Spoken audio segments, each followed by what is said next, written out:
tidak perlu dilakukan perkusi auskultasi. Tapi kalau dari keluhannya ada mengarah ke pernafasan, berarti teman-teman perlu melakukan perkusi dan auskultasi. Kalau ini tidak ada, berarti cukup inspeksi dan juga palpasi aja. Terus inspeksi ada apa dan apa? Statis dan dinamis. Statis dan dinamis. Kemudian untuk palpasinya dicek di area tadi dari pergelangan tangan sampai dengan tadi ototnya. Setelah itu dibedakan dengan kanan dan kirinya. Terus untuk pengukuran sesuai dengan keluhan pasien juga, dari mulai nyeri berarti kita pakai vas, kemudian nanti jangan lupa dijelaskan ke pasien dulu 0 itu artinya apa. Oke ibu, 0 itu di sini ada angka 0, kemudian yang paling tinggi adalah angka 10 misalnya. Ibu 0 ini artinya ibu tidak merasakan nyeri sama sekali.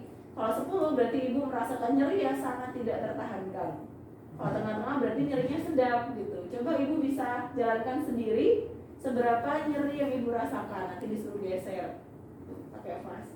Kemudian LGS, ROM pakai goniometer, dicek dulu tangannya antara kanan dan kiri kira-kira ada penurunan LGS atau tidak. Kalau misalnya yang sehat itu misalnya segini, yang sakit hanya segini, berarti dia ada penurunan LGS, berarti perlu dilakukan goniometer. Tapi kalau misalnya sama, dua-duanya nggak ada, berarti harus tidak perlu dilakukan pengukuran LGS.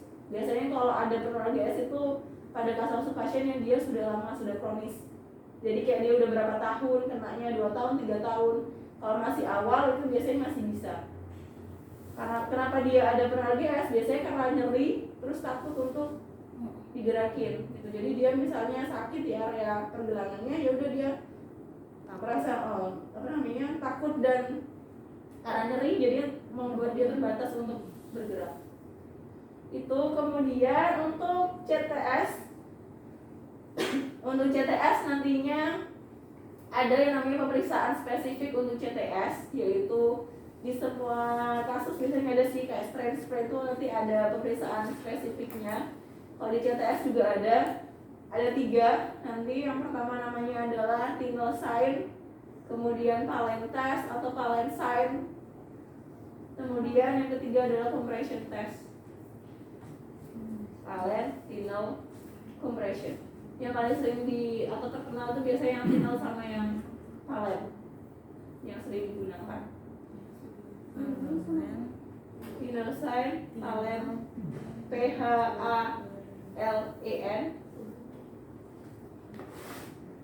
kemudian compression.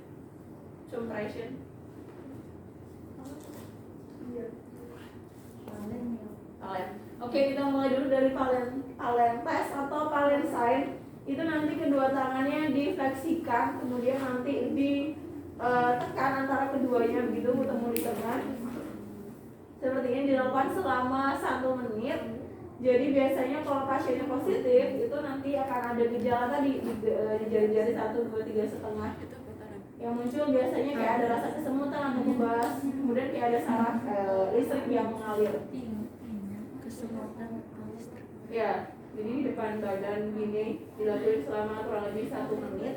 Karena di sini untuk memprovokasi dari sarafnya tadi. Kalau misalnya ada masalah, dia akan muncul tadi gejala kebas, positif simptom. Ya.